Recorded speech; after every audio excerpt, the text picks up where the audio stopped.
In the heart of Heliopolis, Cairo, there stands a palace unlike any other. A palace whispered about in fear and awe. The Barren Palace. Its walls carry a legend of wealth, tragedy, and something darker. To understand it, we must begin with the man behind it, Edouard Ampin. Ampin was no ordinary man. A Belgian millionaire, engineer, and visionary, he built railways across Europe and even the Paris metro. For his brilliance, he was granted the noble title of Baron. But Ampin had an obsession: the East. He traveled widely until Egypt captured his soul. Here, in the desert, he decided to build not just a palace, but a wonder. In 1897, he hired French architect Alexandre Marcel to create a residence inspired by Hindu temples and Khmer palaces. What rose from the sands was breathtaking.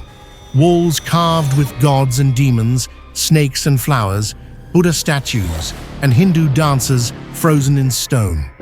Lions guarded the gates. Winged creatures watched from the balconies. And the most incredible secret: the palace could rotate. Built on a moving base, it turned slowly with the sun, offering Ampin a full 360-degree view of Cairo. By day, it shimmered like a jewel. By night, it turned into a shadowed fortress. But behind its beauty, shadows were gathering. Soon after moving in, tragedy struck. Ampin's wife died mysteriously inside the palace. His daughter Anne grew restless, falling into strange fits and terrifying moods. Servants whispered of screams echoing through the halls, of incense burning at odd hours, of laughter in the dead of night. Some claimed the Baron had unlocked ancient secrets. Others that his daughter had fallen into rituals best left unspoken. Stories spread of hidden tunnels linking the palace to other buildings in Heliopolis. Neighbors swore they heard music playing when the halls were empty, and some said they saw figures moving behind the stained windows. Then came more death. Servants were found lifeless, one after another. Each time, the palace grew quieter, darker. Locals began to avoid it. Mothers warned their children never to wander too close. The palace was no longer a home. It was a tomb. Years passed, but the legends only grew. In the 1990s, groups of young people broke into the abandoned halls. They lit candles, drew strange symbols, and held black metal parties.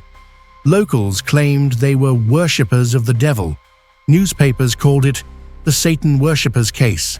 The palace once again became the center of fear. Even today, the Barren Palace remains a haunting monument. Restored on the outside, but forever scarred on the inside.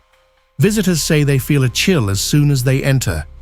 Guides tell stories of footsteps in empty corridors, of doors slamming by themselves, of the shadow of a woman drifting through the upper rooms.